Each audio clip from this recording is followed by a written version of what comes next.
Eskerrik asko etortzeagatik. Bueno, yo me llamo Josu Gago, como a él le conocéis, yo me voy a presentar un poco, porque yo soy el no famoso.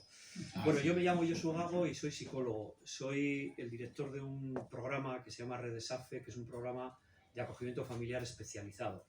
El acogimiento familiar especializado es una modalidad de protección a la infancia que consiste en acoger a chicos del sistema de protección, chicos o chicas que han sufrido situaciones de maltrato, y consiste en una acogida en la que hay un plus a la acogida tradicional. El plus es la reparación del trauma, porque se trata de chicos que están especialmente dañados, o sea, chicos que han sufrido tanto que como consecuencia de ese sufrimiento, de ese maltrato, de ese trauma acumulado, han desarrollado una sintomatología de salud mental, problemáticas de conducta graves, etcétera, etcétera. Estos chicos, si van a una familia de acogida ordinaria, que llamamos, o voluntaria, se pueden destrozar la vida mutuamente. Si están en un centro de acogida, hay muchísimas tensiones y además no hay una reparación del trauma.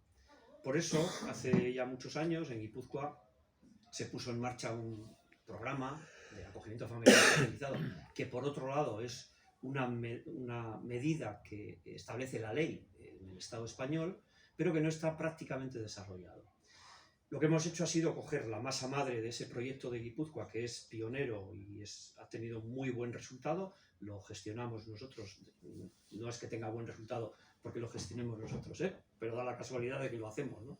Y entonces hemos cogido esa masa madre y con el Ministerio de Derechos Sociales y Agenda 2030 hemos puesto en marcha un piloto desde el año 2022, enero, hasta diciembre del año pasado, en las comunidades de Madrid, Cataluña, Navarra y el resto de Euskadi. Yo sigo dirigiendo ese proyecto piloto y ahora estamos moviéndolo ya por todo el Estado. Estamos ya en otras comunidades autónomas, de manera que esa manera de intervenir en el trauma infantil se solidifique, sea ya una pauta asumida por todas las administraciones. Bien, en ese contexto nosotros pusimos en marcha campañas de sensibilización social para que la gente conozca esto, pero también para captar familias, porque hacen falta familias en las que alguno de ellos sea psicóloga, educadora, porque van a trabajar con el chico en casa. Esta es la gran diferencia. Hacemos una cosa que nos gusta decirlo así, se trata de hacer terapia comiendo garbanzos, para entendernos, ¿no? Entendéis bien la metáfora, ¿verdad? Bueno, pues ese es un poco el paradigma. Entonces, dentro de ese contexto, o en ese contexto, hemos puesto en marcha toda una serie de iniciativas. Había dinerito del ministerio y había que utilizarlo bien, ¿no? Y entonces, entre otras, las iniciativas han sido de carácter audiovisual, de carácter gráfico, como vamos a explicar ahora. Nos iba a acompañar nuestro amigo Ramón Barea, pero no ha podido venir. Estaba anunciado, bueno, ya en su nombre os pedimos disculpas, pero le vais a ver un momentito aquí porque esto nos va a permitir... No. Creo que no. Sí, sí. Ya. Pero no se oye. Se vea, ¿no? Mira tu volumen. Parece que soy yo. No se está viendo por dentro. Sí. Tremendo.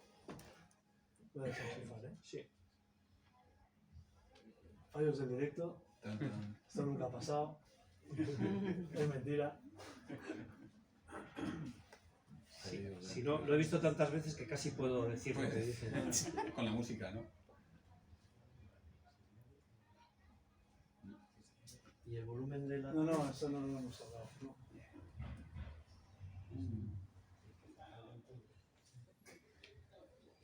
Pues no sé qué pasa. A ver, si no sé... Espera un momentito, ¿eh? Igual la salida de audio. No tendría por qué, ¿no? Sí, aquí está. Vale. Ah, que es que no se pilla. Se pilla. Y con la flecha... No. Ah, ya está. Ahí está. Sí.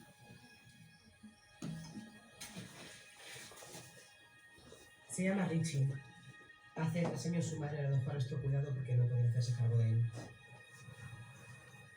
Esa sensación de abandono provoca a menudo explosiones. Sería una dedicación 24/7. ¿Nos ves con fuerzas? Quería llegar.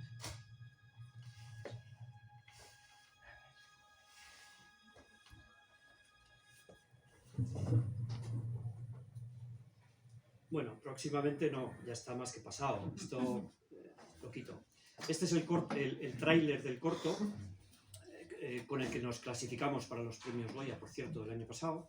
Luego no llegamos arriba, pero bueno. En él participan Manuela Velasco, Ramón Barea y otros actores y actrices importantes. Y siguiendo ese hilo, esa estela, se nos ocurrió que una manera de llegar a otra parte de la gente, de la ciudadanía, era haciendo un cómic. Haciendo un cómic, que es un lenguaje que a muchas personas nos va, a mí me encanta, soy lector de cómics. Conocí a Javier por haberle leído, no le conocía personalmente, ahora ya le conozco y bueno, a raíz de este proyecto entonces hemos entrado en esta otra dinámica que es la de presentarnos socialmente con otra cara, ¿no? Porque es habitual que este tipo de programas como el que yo dirijo tengan una visión social desde lo negativo. Entonces hemos tratado de utilizar medios que a muchísima gente nos gustan y que aportan y que son cultura, que son creación. Y entonces, pues contacté un buen día con Javier, le llamé por teléfono, pedí el teléfono, bueno, hice un poco de recorrido para conseguirlo, no costó muchísimo, porque bueno, la gente de Joker y tal, bueno. Y entonces hablé con él y le expliqué, pero claro, le expliqué esto que os he contado hace un momento, imaginaos que al otro lado está Javi recibiendo esa información, ¿no? Mira, yo soy tal, queremos hacer un cómic para promocionar esta idea y él me escuchó amablemente y aquí es donde le voy a pasar la palabra. ¿Qué es lo que pasó? Hola, Arratsaldeon. Pues lo que pasó fue que en ese momento yo le escuché por pura educación, la verdad. Porque yo estaba dibujando otro cómic y tenía ya un plazo y no podía para nada meterme en otro proyecto. El problema de escuchar por educación es que a lo mejor van y te convencen, ¿no? Es un poco lo que pasó. Que, bueno, según me iba hablando, me iba contando cómo era el proyecto, cómo era la movida, pues era como, joder, voy a tener que dejar un espacio, ¿no? Bueno, luego no era tan sencillo, porque había otros dibujantes a los que sí les tenía que pedir ahí otras opciones, pero bueno, y simplemente el aceptar mandar un presupuesto ya era pues él está dispuesto a hacerlo, ¿no? Y en fin, ahí me metí. Ahora estoy pagando las consecuencias, ¿eh? Porque tengo que hacer el cómic que dejé a medias y estoy en él ahora. Bueno, pero el cómic está hecho ya, ¿no? No sé si habéis tenido oportunidad. ¿Cuántas personas de las que estáis aquí habéis leído el cómic? Ah, mira, bastantes. Bueno, al resto os vamos a hacer algunos pequeños spoilers, pero bueno, no pasa nada. Está permitido aquí, ¿no? Sí, yo recuerdo esta conversación y recuerdo también la educación de Javi cuando le llamé. Y recuerdo también cómo fuiste entrando. Colgamos y al de 5 minutos me volviste a llamar. O sea, fue un... Así, ¿eh? Eso no me acuerdo. Sí, porque te mandé el tráiler. Ah, vale, sí. Y claro, yo le ponía anzuelos, ¿no? Para que él picara. Y con los anzuelos, pues el pez picó al final, ¿no? Y bueno, me pidió más información, empezamos a tener un poco más de contacto. Finalmente, como él dice, nosotros teníamos que pedir 3 presupuestos por ley, porque es una subvención del ministerio y había que pedir 3 presupuestos, pero nosotros teníamos claro quién queríamos que lo hiciera. Lo que pasa es que cada uno de ellos tenía que presentar un proyecto y al final, pues por suerte para nosotros, pues fue Javi y aquí estamos. ¿qué es lo que te motivó realmente, ¿no? Porque has dicho, al final entré, ¿no? Pero ¿qué es lo que te motivó? ¿Qué es Bueno, de aquí toda la parte de la historia, qué es lo que...? lo primero es el tema, ¿no? A mí el tema del acogimiento en realidad siempre me había llamado la atención. O sea, el acogimiento familiar, yo recuerdo, bueno, siempre me ha interesado. Lo que pasa es que en cuanto nació mi primer hijo, me di cuenta de que no, de que no iba a ser para mí meter a un chaval o una chavala en casa así, ¿no? O sea, es como dije, bueno, esto no va a ser para mí, lo del acogimiento. Pero siempre me pareció como una opción muy admirable, que me provoca muchísima admiración la gente que lo hace, ¿no? Sobre todo cuando lo meten en su familia con los hijos que ya tienen, ¿no? Entonces, simplemente el conocer a esa gente ya me parecía simplemente un elemento atractivo, vamos. Conocer cómo funcionaban por dentro, cómo son los acogimientos realmente, ¿no? Y encima estamos hablando de acogimientos que tienen el plus de complicación, ¿no? O sea, es como, bueno, venga, todavía el más difícil. Y mira, ahora que cuentas lo del corto, claro, yo lo primero que pensé era ir por ahí, por cómo una familia decide meterse en un programa de estos, ¿no? Entonces yo pensé, claro, pues esto tiene que ser muy interesante. Pero me dijeron enseguida que no, que eso ya lo trataba el cortometraje. El cortometraje Por cierto, está en habla de YouTube, eso. se llama 24/7 y lo tenéis en YouTube. Sí, y está muy bien el cortometraje. Y entonces era como, no, eso ya lo cuenta el cortometraje, lo que tiene que contar el cómic es otra cosa. Tiene que contar el momento en el que ya el acogimiento lleva un tiempo y empieza a aparecer el cansancio, empiezan a aparecer las dudas, o sea que tienes que ir al mogollón. Entonces, para entonces, yo creo que para cuando me dijisteis eso, yo creo que yo ya estaba embarcado y fue como, joder, o sea que me tengo que meter a lo más difícil. ¿Y sigo hablando? Sí. Bueno, es que hay una cosita ahí que claro, cuando empecé con el guión, que ya era después de conocer un poco las familias y tal, yo estaba con esa cosa de, joder, tengo que empezar por lo más difícil, me da un poco de pereza meterme de repente en un conflicto de una familia, ¿no? Y entonces, yo cuando empiezo a escribir los guiones, lo que hago siempre es intentar como irme a un sitio que me apetezca en ese momento, que me divierta, que me guste estar, ¿no? Entonces por eso el cómic empieza en una playa, empieza de una manera que no tiene nada que ver con lo que luego es el cómic, ¿no? Empieza, pues porque yo lo que hice fue irme a una playa, solo que solo me dura 3 páginas la playa, porque tenía que ir al...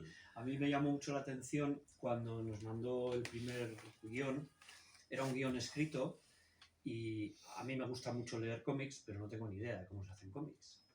Y claro, me llamó la atención porque era todo muy evocador, pero eran todo palabras. Era un guión escrito donde él iba evocando y diciendo entre paréntesis lo que te tenías que imaginar. O sea, por un lado estaban los diálogos, digamos, y luego decía pies van caminando sobre una playa.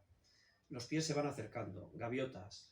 Entonces, estabas leyendo como a dos aguas, ¿no? Por un lado el guión en sí, a lo que estaba sucediendo, y por otro lado evocando las escenas que luego él, supongo yo, que tendría en su cabeza, o ya empezabas a dibujar en tu cabeza. Algunas sí, otras no. Por ejemplo, la escena esa de la playa sí la tenía muy clara, ¿no? Era como que sí que, bueno, más o menos clara. Pero sí es verdad que recuerdo que ponía eso, ¿no? Se ven las huellas en la playa. Yo normalmente tengo la ventaja que tengo es que yo soy el dibujante de mis propios guiones, entonces no tengo que dar demasiadas explicaciones de qué es cómo tiene que ser las viñetas, porque como soy yo el que las dibuja, pues... Pero bueno, en este caso sí que había algunas indicaciones que tenía que dar porque el guión lo que hice fue escribirlo para mandárselo, para que hicieran las correcciones pues, que consideraran oportunas, ¿no? Y entonces, bueno, sí que se tenía que entender, más o menos, y algunas cositas se tenían que intuir. Algunas imágenes las tengo claras cuando las escribo, pero generalmente no demasiadas. Hay una cosa que me pasa como dibujante y es que estoy muy contaminado por la cultura audiovisual. Entonces muchas veces tengo imágenes que no son de cómics, son de película. Y Algunas veces no, algunas veces son efectivamente, ahí tengo muy claro que es una página completa y yo qué sé, lo que sea, ¿no? Pero a veces tengo una secuencia que realmente la estoy viendo en cine, no la estoy viendo en cómic. Y luego cuando la tengo que llevar a cómic me doy cuenta de que no funciona, porque son lenguajes parecidos pero son distintos, ¿no? Y entonces, bueno, en este caso además como había muchas escenas de interiores, de diálogos, en realidad casi era como una especie de diálogo, o sea, de guión casi de teatro. No necesitaba poner demasiados indicadores de cómo eran las escenas. Yo creo que no tenía muchas imágenes. Bueno, en algún momento sí, ¿no? Por ejemplo, el momento que hay... Cuando se van al bosque, al paseo... Hay, por ejemplo, que hay una viñeta en la que se ve pues, una cascada, Sí. ahí eso tenía claro que tenía que haber una cascada como un poco grande, ¿no? abundante. Sí, que se viera. Y las escenas, hay la escena hay de acción, vamos a decirlo, en la escalera, ¿no? Hay esa escena, por ejemplo, ahí yo, por ejemplo, no sé cómo la voy a resolver. Es como que eso ya lo resolveré cuando llegue al... eso en guión no lo puedo resolver, eso lo resuelvo ya con el storyboard, ¿no? Ya al lápiz, pues bueno, pues voy jugando, pues esta viñeta aquí ya no funciona, pues allá. Has dicho que nos ibas mandando y íbamos corrigiendo cosas. ¿Cómo fue para ti todo eso? Porque claro, en el cómic se puede leer como un cómic, como una historia, ¿no? Cualquiera lo puede leer sin saber exactamente qué es el acogimiento familiar especializado. Pero si lo lee un profesional, se va a ver reflejado. Porque hay técnicas, luego hablaremos un poco de las técnicas de intervención psicológicas que hay en el cómic. Está todo muy bien dibujado y al mismo tiempo muy bien perfilado desde el punto de vista de lo que queremos contar. Y la verdad es que el paso ese de lo que nosotros necesitábamos contar, verlo plasmado en las viñetas de Javier y en los diálogos, pues fue un paso que nos llevó su tiempo, ¿no? Correcciones y cosas que decíamos y que tú, no, mira esto. ¿Cómo fue para ti todo eso? ¿Recuerdas esta parte de...? En realidad me hicisteis muy pocas correcciones, ¿eh? ¿Sí? O sea, sí, fueron muy poquitas. Fueron algunas, o sea, sí hubo algunas correcciones, pero no hubo ninguna así como... Claro, como yo no había hecho nunca esto, tampoco sé cuánto es mucho y poco, ¿no? No, hubo algunas, pero ninguna fue como de contenido, vamos a decir, de sustancia, no. O sea, pequeñas cosas, eran pequeñas correcciones. Para mí eso es como... Bueno, además, es otra cosa que es que me disteis con muchísima libertad, porque yo recuerdo de haberoslo mandado y me decía Alberto, ¿nos vas a mandar el guión? Pues bien, pues... Es que no sabíamos cómo iba la cosa, claro. ¿Cómo nos va a Está el mandar el cómic, guión? toma. ¿Cómo nos va a mandar el guión? Pero si los que sabéis de eso sois vosotros. O sea, yo a lo mejor pues invento una historia que funciona como historia, pero estoy diciendo cosas que no son adecuadas, ¿no? Ahí había, claro, yo antes de ponerme a hacer el guión, pues había estado con ellos, ¿no? Y había estado con las familias y bueno, tuve una especie de formación acelerada, parte online y parte presencial. Y entonces había un montón de cosas que a mí me habían llamado muchísimo la atención y entonces había un montón de cositas como que yo veía que había que poner, ¿no? Porque claro, también el hecho de yo no ser una persona que está metida en eso, yo creo que también me hace ver cosas que son como novedosas, ¿no? O sea, que igual... y sacarlas ahí. Claro, digo, ¿no? pues esto creo que hay que contarlo, porque en general la gente no lo sabemos, estas cosas, ¿no? Entonces, cada vez que hago un guión, siempre tengo, sea del tipo que sea, siempre tengo como unas directrices de cosas que quiero meter, ¿no? A veces, en este caso no tenía un listado, pero a veces incluso tengo un listado de cosas, ¿no? Tengo que hablar de esto, y bueno, luego eso va apareciendo en el cómic y luego reviso, ¿no? En este caso no lo hice, ¿eh? No lo hice así, pero mentalmente sí funciona así, ¿no? Entonces luego revisas, a ver, he hablado de esto, he hablado de aquello, y bueno, y vas como comprobando, ¿no? A ver si has metido todas las cosas que querías meter, y luego a veces entran otras más, claro. En el programa tenemos una actuación que todas las semanas las familias de acogida se juntan para hablar de los casos, para hablar de la intervención, para reírse, para mostrarse técnicas creativas que se van inventando sobre la marcha, porque esto es un trabajo muy creativo también, ¿no? Esto de hacer terapia comiendo garbanzos queda muy bonito escrito, pero luego la vida cotidiana con una criatura de estas características es compleja, ¿eh? No es para cualquiera. Así que estamos hablando de personas con unas capacidades muy, muy concretas, ¿no?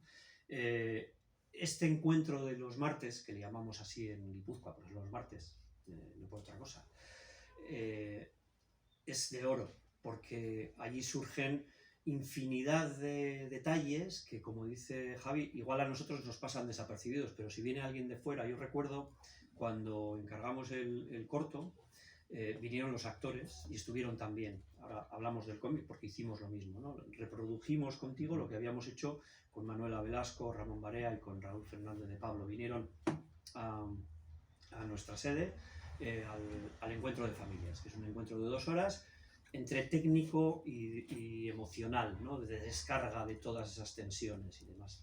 Y yo recuerdo que Ramón observaba, ¿no? Todo el mundo conocéis a Ramón Barea, ¿no? Lo habéis visto además aquí en el tráiler, pero a mí me parece un actorazo. Le tenemos aquí al lado y parece no le damos mucha importancia, pero es un gran actor. Es uno de los mejores actores que hay hoy en día en la escena estatal, ¿no? Y él estaba sentado ahí entre las familias y miraba y decía, Ramón, ¿qué ves? ¿Qué veo? Es que veo oro. Esto es oro. ¿Cómo podemos decir las personas que no nos dedicamos a estas cosas, que hacemos cosas importantes, si no sabemos lo que hacen esta gente, ¿no? Por ejemplo, decía ese tipo de cosas. Claro, esto era lo que ellos llamaban el trabajo actoral, que era quedarse con detalles, ¿no? Quedarse con una ceja, con un ceño fruncido, cuando hablaban del chico que tenían acogido. Y entonces recuerdo que Ramón hizo un comentario, o Raúl, no me acuerdo muy bien quién fue de los dos. O sea que cuando hablas de tu hijo de acogida, frunces el ceño, y cuando hablas de tu hijo biológico, no lo frunces. Ese detalle lo voy a tener en cuenta, porque además arrugas la nariz. O sea, una serie de cosas que ellos se van quedando con ellas, y es lo que ellos llaman el trabajo actoral. Para ellos fue una experiencia preciosa, todavía hoy la recuerdan con muchísima emoción y como algo que fue inmersivo para ellos, ¿no? Porque, como nos decían, vamos a representar realidad. Los actores nos decían, yo a veces tengo que representar un papel de medieval, yo que sé cómo vivían en aquella época, pero representar a una persona de carne y hueso que está ahí, que me está contando cosas tan del corazón, ¿no? Bueno, pues eso mismo hicimos con Javi. Le invitamos al encuentro con las familias de acogida y me gustaría que nos cuentes un poco cómo fue para ti esa experiencia, porque luego también voy a contar cómo lo fue para las familias, ¿no? Las familias también reciben y están allí que parece que no se enteran, mejor dicho, parece que no les afecta que haya un elemento externo, pero tú estás ahí en una esquina y tal, ¿no? Y luego dicen cosas, ¿no? ¿Cómo fue para ti este momento? Sí, para mí era muy sorprendente. Sobre todo yo intentaba como entender, para mí la gran pregunta era ¿por qué te has metido en este lío, ¿no? Esa era cada una de las familias, o sea, ¿por qué te has metido en esto, ¿no? Y se lo pregunté, entonces les dije que me gustaría que contaran, cada vez que hablaba una de las madres, porque eran el 98% eran mujeres, que dijeran por qué, cómo, o sea, por qué se habían metido en esto, ¿no? Y me sorprendía porque las respuestas que daban eran como, no le daban importancia, ¿no? Como no era como nada así del otro jueves, Sí. Y muchas hablaban del reto profesional, por ejemplo, o sea, como que eran gente que había trabajado con chavales con traumas y se sentían pues que como que no avanzaban, y entonces aquí encontraban un espacio donde realmente poder como darlo todo y realmente, ¿no? Y yo las escuchaba un poco como, bueno, vale, no sé. Hasta que una madre me dijo una frase que dije, ay, aquí ya lo entiendo, y luego la saqué en el cómic, ¿no? Que me dijo, ¿que por qué hacemos esto? Porque somos unas frikis, me dijo, porque somos unas frikis. Sí, eso aparece en el cómic. Eso aparece en el cómic, ¿no? Es como... claro, pues yo pensé, claro, a mí cuando me dicen ¿y por qué haces cómics? Pues es que mi respuesta es la misma. Sí. ¿Por qué hago cómics? Pues soy un friki, pues porque siento que es lo que tengo que hacer. Y digo, es que en realidad digo, le estoy haciendo una pregunta que me la pueden hacer a mí igual, ¿no? O sea, ¿por qué te dedicas a los cómics? Es un trabajo absurdo. Y luego hubo otra respuesta que también la saqué en el cómic, que también me llamó mucha atención, que fue ya la salida, ¿eh? Una madre que se me acerca y me dice, te tenía que decir esto, que por qué hacemos esto. Para mí la pregunta es al revés. ¿Por qué no hay más gente que hace esto? ¿No? Me dijo. Y ahí también, pues bueno, en realidad venía a ser lo mismo, ¿no? Venía a ser que ella lo sentía tan claro que era lo que tenía que hacer, pues que le extrañaba que no hubiera más gente haciéndolo, ¿no? Bueno, las historias del cómic, vamos a hablar un poquito ya del cómic, nos vamos a meter en profundidades, ¿no? Las historias del cómic son dos historias que se entrelazan, ¿no? La historia de Axel y la historia de Cristina. Bueno, antes de entrar en esto, te he dicho lo que decían las familias también, ¿no? Sí. Claro, las familias estaban ahí sentadas y algunas incluso tomaban notas, tanto contigo como cuando estuvieron los actores. Cuando estuvieron los actores estaban muy impactadas en primer lugar, ¿no? Porque fuera gente, el hecho de que vaya gente ilustre, y Javier es un tipo ilustre, joder. A ver, es un dibujante conocido, hace cosas muy chulas, bueno, pero nosotros ya les habíamos contado, se habían metido a husmear en internet y claro, y ahí sale todo, ¿no? Premio Nacional del Cómic, no sé qué, tal, y estaban, ay, guau, pero si tenemos aquí, fíjate, qué normal es, ¿no? Entonces estaban ahí, era como muy gracioso verles ahí mirando así de reojo, cómo te miraban y tal. Y yo recuerdo que una me dijo, yo creo que este también va a ser capaz de hacer lo que hicieron los otros por los del corto. En las familias, en el corto, la mayoría, casi todas decían, lo resume lo que dijo una familia, fue algo así como, el corto es como mirarme a mí desde una ventana fuera de casa. O sea, ha recogido tan bien que es como 13 Rue del Percebe visto desde fuera, ¿no? Entonces es como yo si estuviera viendo una escena de mi vida cotidiana. Y entonces hubo una que me dijo, yo creo que por las cosas que le he visto, que ha preguntado y que le he visto tomar notas, me da que va a hacer algo parecido. Y luego hablando con las familias, efectivamente dicen eso, ¿no? Que es como, para ellas es como si abrieras la ventana de su casa y hay alguien mirando al otro lado, eso es lo que sucede, ¿no? Sin embargo, las historias no son historias reales en sí, pero sí están basadas en la realidad. Cuéntanos un poquito esto. Sí.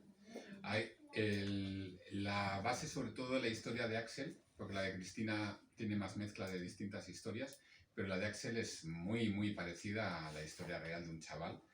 De hecho, tuvimos que cambiar un poquito. Hubo que cambiar algunas cositas, para que no fuera tan parecido. Pero lo que yo hice básicamente es hacer una historia de ficción, o sea, lo que ocurre en la familia, que en esa secuencia pues no es lo que le ocurrió a la familia real, pero cada una de las cositas que les ocurren más o menos es como que sí son reales, ¿no? Cada detallito más o menos es real, ¿no?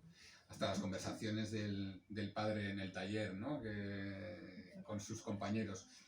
Yo ahí no sé qué conversaciones tenía el padre de la familia esta, no sé, pero él me dijo, es una frase que luego sale en el cómic, dice, yo no sé, pero es que mis amigos del trabajo, yo no sé si yo antes era así y he cambiado, o es que ellos, yo no sé lo que ha pasado, pero me parece que dicen unas tonterías y antes no me parecía que decían tonterías, ¿no?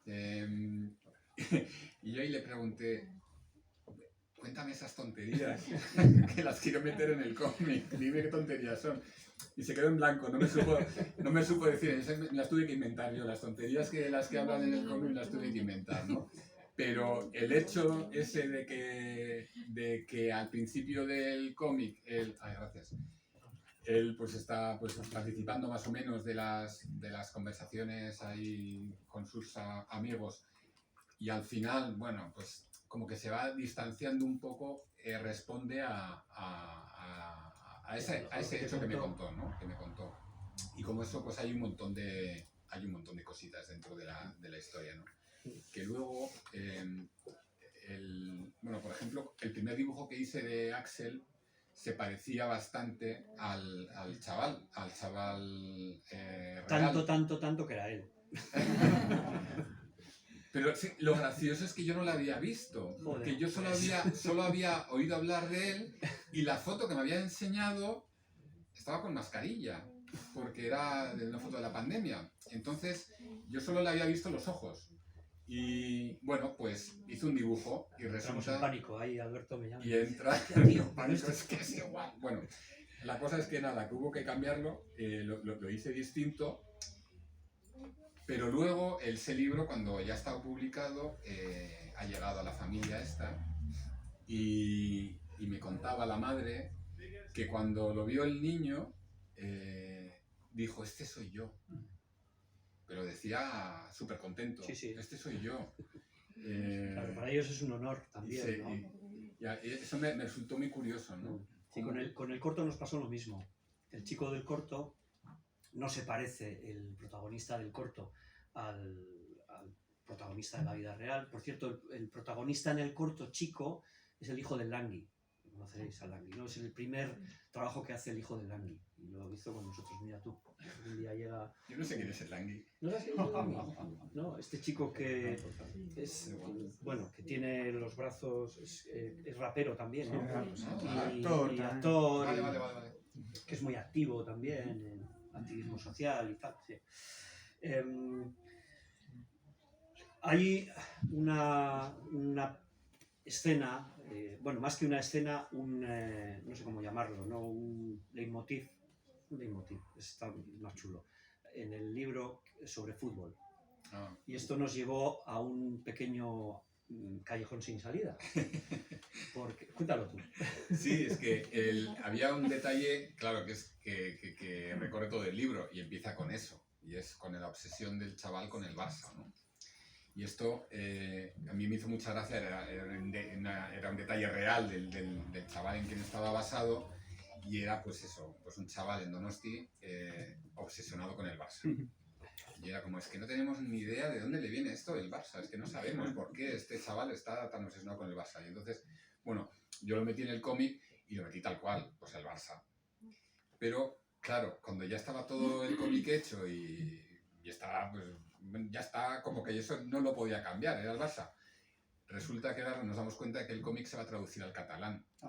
Y entonces, claro, esa cosa de un chaval obsesionado con un equipo de fútbol que nadie entiende por qué está obsesionado con ese equipo de fútbol, claro, si habla catalán todos... Se nos cayó el chiringuito. Es como que no tiene sentido. Pues, no es raro, claro, no es raro, porque va a ser raro que le guste el Barça, ¿no? Todos hablan en catalán y digo, ¿te gusta el Barça? ¿Pero por qué? Entonces eso hubo que cambiarlo. Sí, además estuvimos debatiendo qué equipo poner, porque algún equipo había que poner. Y dije, Claro. pues el Madrid, hostia, conflicto diplomático. El Atleti, no nos metamos ahí, que a ver, el Atleti lo llevamos aquí. Y al final acabamos con el Manchester City, por aquello de Guardiola, ¿no? En Cataluña tiene cierta ascendencia. Nos fuimos ahí a lo internacional. Sí, hicimos un quiebro y bueno, yo creo que ha quedado bien. Y a los catalanes les ha hecho mucha gracia porque eso de que este Guardiola y tal, sí tienen como cierto vínculo con Guardiola, pero el City es como que es del City, hay que ser del Barça, ¿no? Sí, bueno, es una anécdota que nos llevó también su Sí, pequeño... es curioso. Cuando ya teníamos todo el dolor cómic de hecho cabeza. y ya estaba, Sí. era como dándole vueltas a la alineación que teníamos que poner del Manchester. Eso es, y había que poner, bueno, pues así como en la edición en castellano está la alineación del Barça.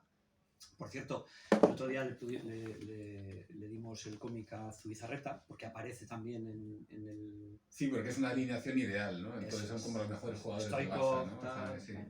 Y el otro día Zubi recibió el suyo y se puso súper contento y me hace mucha gracia lo que dicen, ¿no? Lo que te comentaba antes, ¿no? Joder, qué honor que una persona importante me firme esto. Me hizo muchísima gracia. Y ya, yo qué sé. Es muy importante. Oye, Sí. hasta Zubi lo ha dicho. Para mí en el cómic hay algunos momentos clave. Pero claro, mi lectura del cómic está muy mediatizada porque conozco las historias, conozco lo que hay detrás del programa, la metodología de la intervención que se lleva a cabo, desde el punto de vista psicológico, etcétera, etcétera. Pero hay un momento clave para mí, que luego voy a decir cuál es. Para ti, ¿hay momentos clave que puedes decir, este momento... Hay muchos, hay muchas cosas, me encanta, el cómic me encanta. No sé si lo he dicho antes, pero bueno, me parece maravilloso. Hemos dado en el clavo 100%. Y hay momentos que son especialmente relevantes por lo que significan para mí. Luego os lo cuento. Pero... Pues es difícil porque, claro, para mí, a nivel narrativo, hay muchos momentos que son muy importantes, ¿no? O sea, primero, claro, para contar la historia, primero tienes que ir mostrando el conflicto, vamos a decir, y luego al final la resolución. Pero a nivel narrativo es igualmente importante todo. Es tan importante el cómo se va armando el conflicto a cómo se resuelve. Las dos cosas son iguales. Si no se arma de una manera potente, luego la resolución también le falta chicha, ¿no? Entonces, yo como autor, se me hace súper difícil. Es como elegir entre tus hijos e hijas, ¿no? Sí, se me hace difícil porque veo como que hay un montón. Y luego hay otra cosa que es súper importante, es las escenas secundarias. Porque resulta que en las escenas secundarias, que parece que no está pasando nada, en realidad te estás jugando muchísimo de la historia. Te estás jugando, lo primero, el ritmo, la legibilidad. Muchas veces en las escenas secundarias metes cosas que son muy importantes, como un poco de humor. En una historia pues que no le sobra el humor, pero hay que meter un poquito pues, para que la lectura sea un poco más ligera, ¿no? Entonces, a mí me cuesta un montón decir cuáles serían como los momentos clave, porque para mí hay un montón de momentos clave, muchísimos, dentro de esa historia. Fíjate. No se moja, ¿eh? No me mojo. No. Yo sí. Yo tengo un momento clave y es cuando el chico Axel, que está acogido por una familia, en nuestro modelo de intervención hay una cuestión que es clave, que es trabajar con la familia de origen, con la familia en la que se ha producido el maltrato. Porque lo que propugnamos, no nos lo hemos inventado nosotros, ni muchísimo menos, es que el trauma hay que repararlo si se puede allá donde se ha producido. Y entonces esto en nuestro modelo de intervención es una clave fundamental. Siempre que se puede, hay que hacerlo. Y si no se puede hacer de forma física, hay que hacerlo de forma simbólica con el chico. No me voy a enrollar por ahí, pero creo que me entendéis un poco. O sea, tener en cuenta que ahí hay una familia de origen que no se puede obviar, que no se puede esconder. Entonces hay una escena en el cómic donde, además son varias viñetas seguidas, está como muy bien representado porque te hace fijar la atención en esto, ¿no? La madre, después de un trabajo que hace el equipo técnico con ella, la madre biológica, hace una reparación pidiéndole perdón a su hijo por el daño que le causó. Y esto es clave, en nuestra intervención esto es clave. Esto ahorra años de terapia. Ahorra años de terapia y es un momento de poner la carne de gallina. Yo cuando lo vi cuando lo vi en el cómic la primera vez, me quedé impactadísimo en una cara, cómo recogiste estos matices que son tan importantes desde el punto de vista de la reparación emocional, ¿no?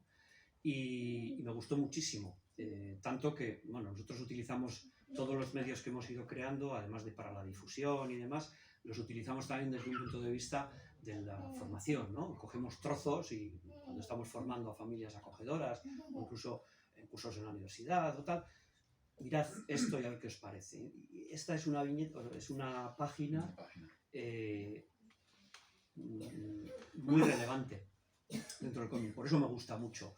Ya digo, no es que el resto me encanta también, pero esto desde el punto de vista de lo que nosotros hacemos es importantísimo. Y fíjate que el tipo de maltrato, no me voy a extender mucho con esto, pero cuando hablamos de maltrato, generalmente se nos va la cabeza a pensar en maltrato físico, ¿verdad? Pero el mayor porcentaje de situaciones de maltrato que se dan en nuestra sociedad no es el maltrato físico. El porcentaje más alto se llama negligencia, que es un maltrato pasivo, es el no hacer, es el no reconocer las necesidades de mi criatura, el no cogerle cuando llora en la cuna, ¿no? esto repetido, no, si lo haces una vez no pasa absolutamente nada, no estoy hablando de minucias, estoy hablando de una manera de actuar en la que hay un desprendimiento total del maternaje, ¿no? Y en este caso, y en muchos de los casos que nosotros trabajamos, tenemos detrás esta situación de maltrato, que es negligencia. Y entonces la madre le cuenta esto. Hago un poco de spoiler, pero bueno, luego si lo leéis o lo releéis, quienes ya lo habéis leído, lo podéis leer con otros ojos, ¿no? Lo que hace es hacer referencia expresa con términos concretos a lo que sucedió. Porque nosotros les pedimos que hagan eso. No que se vayan por las ramas, sino que sea lo más explícito posible.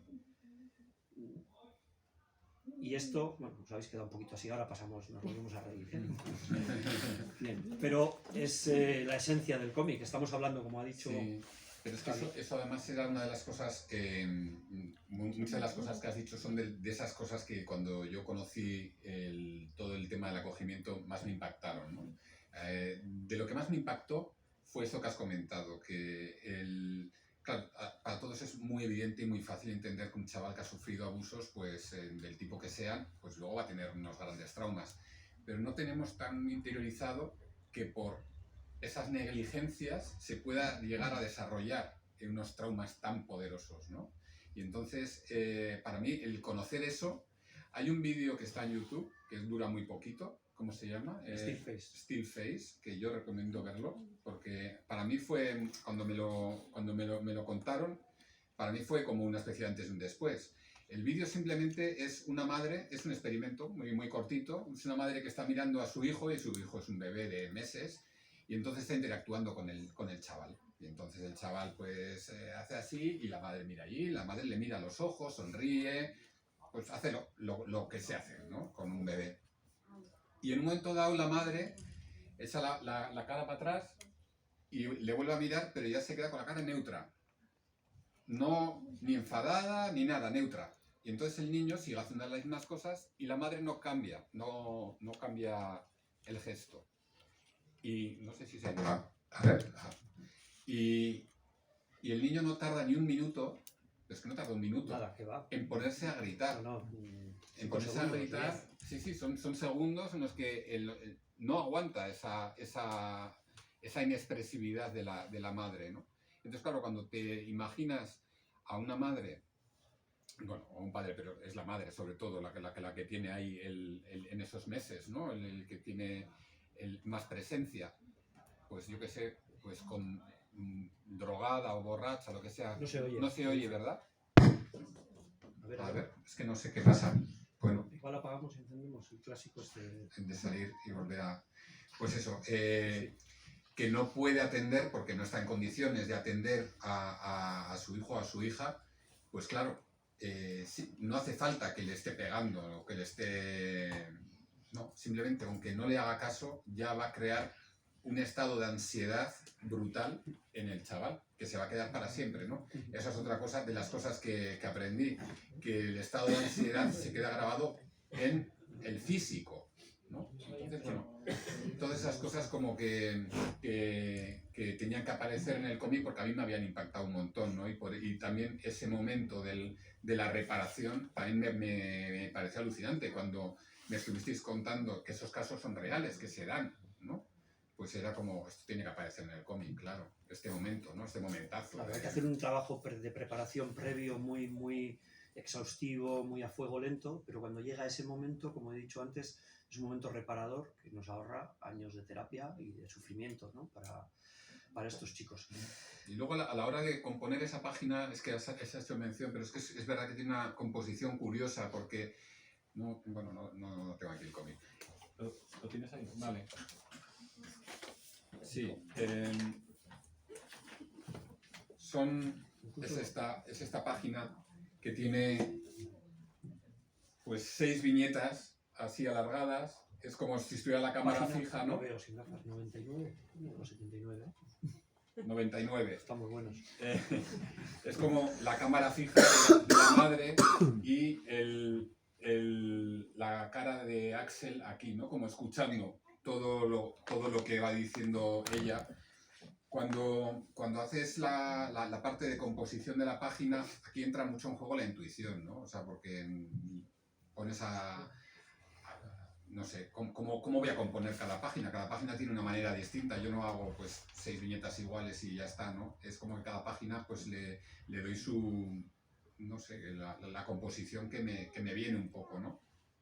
A veces, bueno, no hay que pensar demasiado, pero otras veces sí. En este caso no me valía poner 6 viñetas iguales y me salió esta composición era como, ¿y cómo le pongo al chaval que esté atento, que esté escuchando? Y no sé, y lo dibujé así y dije, esto queda bien. Es como que está así, ¿no? En grande, con la mirada fija, no hay movimiento. Sí. Y bueno, y me gusta Es cómo muy quedó. gráfico, Me gusta cómo quedó esta página, sí. a mí me impactó muchísimo, además, desde el punto de vista visual, ¿no? Y por todo lo que transmite.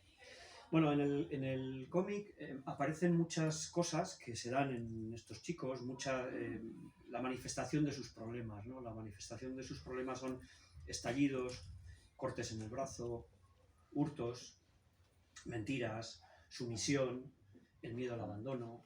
Todo eso aparece, no es un cómic, no es una novela rosa. Hay momentos, y para quien no lo habéis leído, hay momentos especialmente duros, pero que son reales como la vida misma, y además hay que transitar por ellos, ¿no? Porque suceden y es bueno que podamos hablar de todo eso. ¿A ti qué te supuso todo esto? Entrar en todas estas problemáticas cuando empezamos a hablar de ello, están muy bien reflejadas en el cómic, y háblanos un poquito de esto también, de las problemáticas, o de alguna de ellas, ¿no? De los cortes en el brazo de Cristina, por ejemplo, ¿no? Es que hay una parte, cuando haces una historia, estás viviendo ahí, ¿no? Y entonces hay una parte que es como difícil, que es por lo que por una parte era como, cuando iba a hacer el guión, empecé por la playa, ¿no? Porque, bueno, no me apetecía mucho meterme ahí, porque estás viviendo un poco de alguna manera por dentro, porque primero lo escribes y luego lo dibujas y tienes que estar como sintiendo de alguna manera eso. Entonces no es súper deseable. Yo siempre digo que es mucho más divertido hacer superhéroes, porque estás, pues, en vez de estar pensando en cortes en el brazo y en traumas, estás pensando en que vuelas, en que saltas, en que no sé qué, y que salvas el mundo. Pero bueno, pues cada uno hacemos lo que nos toca, de alguna manera. No sé, Es curioso esto porque, o sea, que tiene un impacto en ti, ¿no? Claro, sí. O sea, de hecho, ha habido algún libro, cuando hice el de Asylum, por ejemplo, que son historias de refugiados, yo recuerdo que en algún momento se me saltaron las lágrimas, o sea, haciendo la historia. No yo escribiendo lo mío, pero en todo el proceso de documentación y cuando ibas viendo las historias, en este caso no me pasó eso. Yo creo que como me ceñí mucho a lo que ya había conocido, vamos a decir, ¿no? O sea, que tuve el momento de conocer las historias y luego cómo organizar el puzzle. Hay un momento que es, mira, cuando has dicho lo de el momento clave y yo me he ido un poco por las ramas, sí que hay un momento que para mí hay un golpe de un punto de inflexión en la historia, que es el momento de la escena de la escalera, ¿no? La escena del tortazo.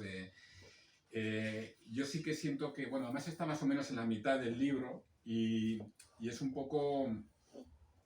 Cuando yo estaba haciendo esta escena sí que tenía la sensación de que aquí me estaba jugando un poco el libro. O sea, aquí había que llegar con tensión y esta tensión tenía que durar un poco para luego, para luego resolverla y ver qué se hace con eso, ¿no? Pero hay muchas cosas que surgen en el libro que surgen de ahí.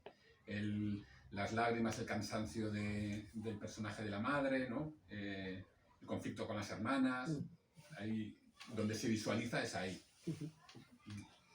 El libro está plagado también en muchos momentos de lo que nosotros llamamos técnicas de intervención, ¿no? Que para cualquiera que lo ve desde fuera quizás son, bueno, pues no es que sea anecdótico, pero igual no se le da la misma importancia que nosotros le podemos dar, ¿no? Y yo recuerdo cuando empezaste a entrar en el mundo este, ¿no? Nuestro, Sí. que vamos a contar y tal, Cuéntanos algunas de estas técnicas y luego cómo las has plasmado. Podemos hablar, por ejemplo, de, no sé, del globo. Sí, había una que era como muy importante, que no la pude meter porque ya la habían metido Sí, en el la cortometraje, ¿no? Que era la de la botella, que es la botella de la ansiedad. Entonces es usar una botella para ver, claro, son chavales que no tienen facilidad para expresar cómo están, entonces se usan muchas cosas Sí, simbólicas. recursos externos, ¿no? Que no les hagan poner en palabra y que... Y entonces, pues en la película sale, pues eso, como, bueno, pues hasta dónde está mi nivel de ansiedad, ¿no? Cómo estoy de tenso. Entonces, bueno, pues va diciendo, pues por aquí, por aquí, por aquí, o está desbordado, ¿no? Y entonces también llena la botella en función del nivel de ansiedad. Si está muy desbordado, pone la botella casi hasta arriba, o si está con poquita ansiedad, y entonces deja la botella allí y cada uno de la familia ya sabe que hoy hay que tener un poquito de mano izquierda, ¿no? Yo algo parecido hice con lo del globo, ¿no? El globo se puede usar como una técnica pues, para soltar tensión, ¿no? Porque te obliga a respirar, a coger aire y echar aire y tal, pero también para marcar hasta dónde llega tu nivel de ansiedad, ¿no? Hincha hasta que sueltes la tensión. Y bueno, pues esta escena pues es un poco lo mismo de la botella, pero con un globo, ¿no? Lo saco 2 veces en el libro. Primero, pues el chaval revienta el globo y la segunda vez, bueno, pues lo hincha, pero Tiene capacidad de regular. puede dejarlo ahí, ¿no? Tengo ansiedad, pero lo dejamos aquí, ¿no? Esta es una de las cosas que perseguimos, que se llama regulación emocional, ¿no? Los chavales están muy desregulados y les ayudamos con técnicas de autocontención a que se regulen emocionalmente. Esto es muy importante en chavales que han sufrido trauma, porque empiezan a vivirse de otra manera. Empezar a tener un poco de control sobre tus propios actos es un paso de gigante, ¿no? Si lo vemos desde fuera nos puede parecer una cosa nimia, pero para ellos es importantísimo. Por eso son muy interesantes todas estas técnicas, ¿no? El globo y demás. Luego hay otra, la del péndulo. La del péndulo, que esa me la decía Alberto muchas veces y es como, sí, esta es, y también pues se sale contada tal cual en el libro, ¿no? Lo del el péndulo que es, claro, se le explica cómo, no sé, desde ahí no veréis nada, pero bueno, con un péndulo. Un péndulo que a veces lo hacemos con un cordel y una moneda, o Claro, lo que sea. algo que cuelgue abajo y que tenga peso, ¿no? Y lo que hace es, bueno, pues vamos con nuestras acciones siendo o muy malos o vamos al extremo de ser muy buenos. Claro, en chavales que están tan desregulados, las dos cosas les crean muchísima tensión. O sea, el ser muy buenos les crea una tensión que de un momento tienen que reventar, ¿no? Que no soy yo. Y entonces, claro, no soy yo no soy así de bueno. Entonces, ¡pum! Entonces hacen lo peor que puedan, ¿no?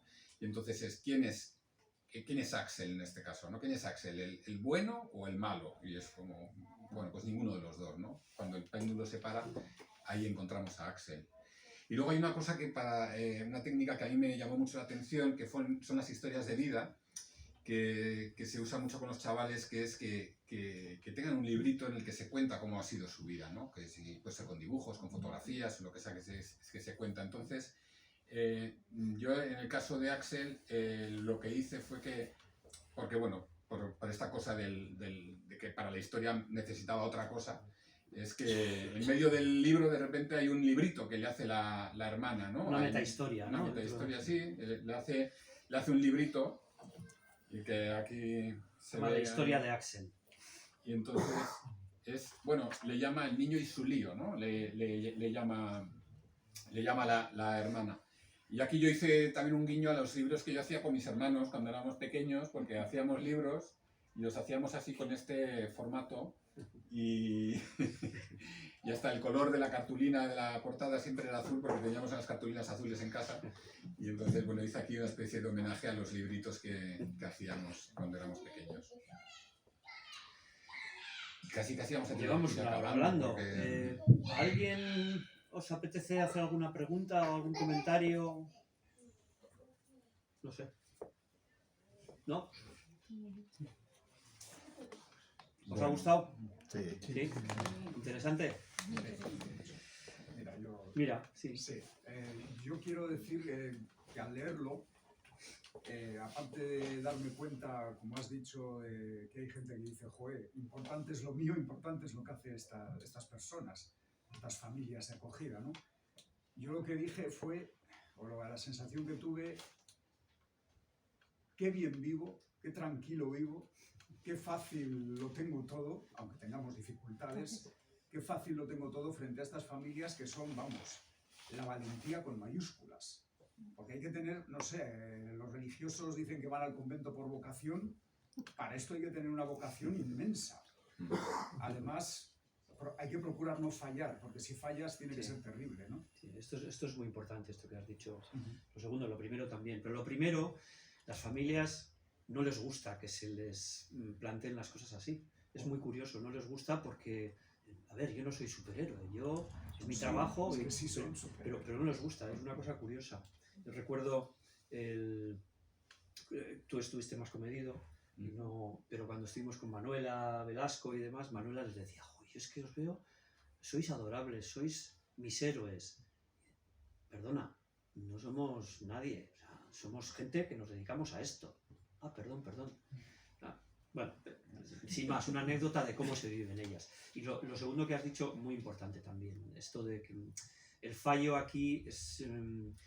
pero la vida es así y claro, también son personas, ¿no? que tienen que andar un camino, tienen que recorrer un camino en el que tienen que aprender a regularse ellos también como familias de acogida, porque es un proceso muy costoso. El seguimiento que hacemos de las familias es muy exhaustivo y la formación continuada, porque no puede ser de otra manera, ¿no? Una frase que utilizamos nosotros muchísimo es el cariño no basta. No basta con el amor.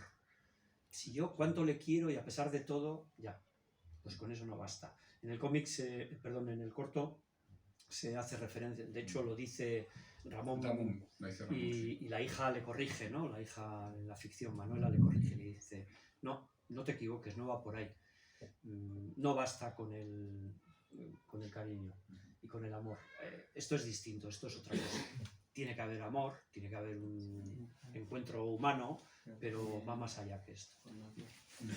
Gracias. Luego hay una cosa que yo intento mostrar en el cómic, y es que para mí son heroicos, efectivamente, pero no son superhéroes. Y son humanos, son personas humanas. Y hacen cosas bien y hacen cosas mal. O sea, hay veces que sí, hay veces que fallan, hay veces que dudan. Y a mí fue súper importante. O sea, ver eso, ¿no? Esas dudas y momentos en los que decían, joder, es que ¿cómo he hecho esto? ¿Cómo le he dicho esto? ¿Cómo he...? O sea, ¿no?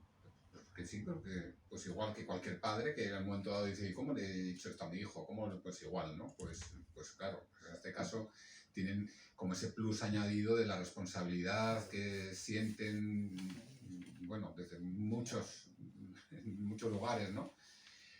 Pero que, bueno, que son personas y que también, pues eso, que para mí eso era importante, no son superhéroes, no tienen superpoderes. Sí son superhéroes, lo que pasa es que son humanos, pero muy superhéroes. Sí. ¿Alguien más quiere...?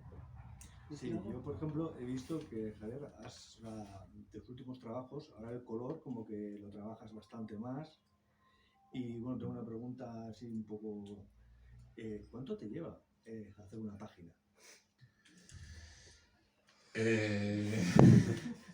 Me dieron súper poco tiempo, ¿no? Joder, ya sabía que iba a decir. Y cuando has hecho la pregunta he dicho, ya la ha cagado esta. Me dieron súper poco tiempo. Estas páginas, entonces en concreto, sería en total, vamos a decir, porque claro, estas primero las dibujé a lápiz y hice todo el cómic a lápiz entero. Eso se lo mandé también a ellos para que lo... Más bonito. Para que lo... Bueno, para que hicieran correcciones. Y de hecho fueron muy pocas, pero alguna muy importante. Y luego ya, como ya estaba todo dibujado a lápiz, era calcar las páginas y ponerles el color. El proceso de calcado y de poner ese color tenía que hacer 3 al día. Porque 3 al día. Sí, sí, no. ¿Y el día de 24 horas? No. 6 horas de trabajo más o menos. Unas 6, vamos a decir. Unas 6 horas. Entre una cosa y otra unas 6 horas de trabajo. Mira, no se me había ocurrido nunca preguntarle eso. Pero ya Bueno, estaba dibujado, quiere decir que ya Sí, el estaba, trabajo previo. era la parte ya más Sí, mecánica, porque era sí. calcar y meter el color, que es un poco dejarte un poco llevar, quiere decir, no es tanto como la parte de planificación de la página que es más incontrolable, ¿no? Porque tú puedes decir, venga, pues cada día hago 2 páginas y pues a lo mejor no. Esa era un poco la media que intenté hacer, cada día 2 páginas, cuando hacía lo del lápiz, Sí. pero hay veces que se te resisten unas páginas, ¿no? Otras veces sale más rápido. Pero bueno, vamos a decir que en media sería el lápiz unas 2 al día y luego ya cuando metí el color, el calcado y color, 3. Y los textos, la composición de páginas, o sea, ¿cómo haces ese proceso de, bueno, tengo el guión Sí. y ahora lo hago en pedacitos y tengo, ¿no? En cada viñeta va a entrar un texto o va a ir vacío o va a ir... ¿Eso cómo lo vas componiendo? Eso cuando hago, o sea, una vez que tengo el guión, más o menos el guión lo pagino, vamos a decir, ¿no? O sea, que hay una serie de, digo, bueno, pues por cada página más o menos meteré unas 6 viñetas, por decir algo. Luego, claro, tienes que tener en cuenta pues que la viñeta última más o menos pegue para un final de página, ¿no? Entonces, bueno, ahí cambian, pero eso lo hago más o menos rápido porque luego siempre cambia cuando ya me pongo a hacer la composición de la página. En la composición de la página, ahí ya meto los textos, no los finales los meto por ordenador, pero sí hago lo que son los bocadillos y meto el texto porque para el texto en cómic es dibujo también, o sea, el texto es gráfico, el texto y el dibujo tienen que estar compenetrados, tienen como que bailar de alguna manera, ¿no? Entonces hay dibujantes que hacen solamente la viñeta y luego tienen en la cabeza donde van a poner el texto y lo meten después. Yo lo meto todo a la vez, es como que en el dibujo ya estoy metiendo el texto. O sea, la composición de páginas la haces en analógico, más o menos. Todo analógico. Todo analógico. Sí, yo lo hago todo analógico, menos lo que es ya la composición, o sea, la maquetación final. Hay un pequeño tratamiento digital de los dibujos, pero es muy básico. Y luego ya los textos los meto en digital. Pero lo que es el cómic, prácticamente yo lo podría hacer esto todo escrito a mano y fotocopiado y grapado. O sea, quiero decir que en realidad es muy básico mi método de trabajo. Es que eso. Bueno, no sé, si más preguntas o... Yo tenía curiosidad de saber cuál es el próximo cómic en el que se queda. Pues mira, es uno muy largo. Es que me han dicho que a las 8:30 hay que cerrar, entonces, como lo voy a presentar aquí dentro de 9 más, hablaremos de él. Es un cómic que lo único que voy a decir es que sucede en una ciudad que se parece mucho a Bilbao. Voy a decir. No es Bilbao, pero se parece mucho a Bilbao. Y es muy largo. Bueno, ha sido un gusto. Tenéis la librería enfrente, quienes no tengáis el cómic. Muchísimas gracias por acompañarnos. Pues muchas gracias.